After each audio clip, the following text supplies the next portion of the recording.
Nagsisimula na ang dumami ang mga pasahero sa Batangas Port ngayong Martes Santo.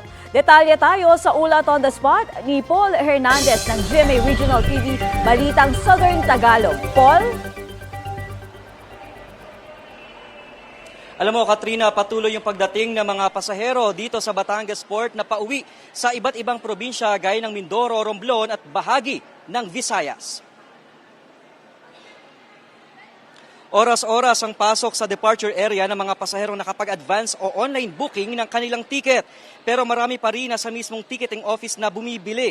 Bahagyang nagkakapila pero mabilis ding nababawasan. Nakakatulong ang dagdag na 2 ticketing section para ma-disperse ang mga bumibili ng ticket.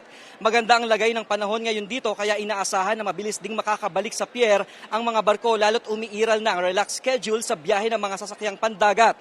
Doble higpit na ang seguridad sa pier, bagay na nakakasanayan na ng mga pasaherong taon-taong laman ng pier kapag bakasyon. Yun nga lamang, may ilan pa ring prohibited items na nakukumpiska gaya ng flammable materials at bladed weapon. Ang mahigpit naman na bili ng pamunuan ng Batangas Port, Katrina, sa mga pasaherong papasok dito sa passenger terminal building ay makipag-transact lamang sa lehitimong tauhan ng pantalan at huwag nang makipag-usap sa mga nasa labas ng pier para daw legit na makakabili ng ticket. At yan muna ang latest mula rito sa Batangas Port. Katrina?